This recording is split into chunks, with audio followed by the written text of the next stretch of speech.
But I want you to think about as we go through this kind of discussion today, thinking about those things. So all of these are components of from where we parent.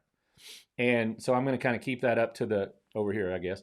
Um, and this is where we parent, and this is what's going on with how we're doing that. So survival, compliance, accomplishments, and independence. So I want to review kind of how we've been talking about developmental model. And I've had a lot of good response from you guys that this makes a lot of sense to you guys. And so there's this growth, then we have a plateau, then we have a disturbance. So the child's growing up, the child's doing the things that they need to do. The baby's starting to sit up, the baby's starting to roll over, the baby's starting to pick their head up. And then they're finally starting to sleep through the night. We're finally getting 6 hours of sleep, maybe even sometimes 7 or 8 hours of sleep when they get just a little bit older. And we're like, oh, we made it. They're doing really well because we think development kind of, let me go this way, kind of goes up like that. But yet development is this. There's growth, there's a plateau, then there's a disturbance. So about 10 to 11 months old, when they do start walking, all of a sudden they're not sleeping through the night. We think somebody broke our kid. Or they're a 3-year-old, a 4-year-old, and they've gotten through the terrible twos. They're being more compliant. They're starting to have fun. They're starting to play independently. And then all of a sudden they can't be by themselves. And we think there must be some kind of trauma. Sometimes there is, but most of the time it's this development, growth, a plateau, and then a disturbance. And then you get more growth, you get another plateau, and you get disturbance. And you see this in school, you see this in teenagers, you see this 10 to 12, you see this all the way through. I saw it with my kids in college.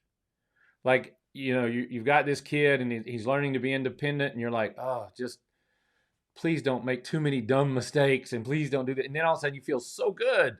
They're doing such a good job, and they're paying, they're starting to take responsibility and doing some of these things. And then all of a sudden you're like, wait, I thought we had this figured out. I thought we had a great adult. And then they have a disturbance. The thing is, that's how we grow as parents as well. The beautiful part is when our growth and development and disturbance is alongside the children's growth and development and disturbance. But also we need to understand that's not always the case. Sometimes we have a disturbance with our kids and we don't have it with our parenting. Sometimes we have a disturbance with our parenting and we don't have it with our kids. But what we've got to do is we've got to recognize that pattern. As we talk about how our kids are growing, one of the things that will help is that if we know that even though we're seeing growth, even though we see this plateau of they're doing really well, we get comfortable and we're like, okay, now we've got it. Now we've got it figured out. Now we're doing something great. But the thing is, if you know the pattern, you know that while you're waiting for the other shoe to drop. You're like, wow, we've got good growth, or they're doing really well. That's that plateau. And then when we have that disturbance, it's okay to be frustrated because it's a disturbance. It's not an easy time.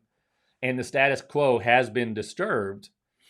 But it's okay to be frustrated. But shock really should be minimal. If you can look at this model and understand that at any given time, you're gonna have a disturbance. You're gonna have this where growth and it's not just a disturbance. A lot of times it's regression.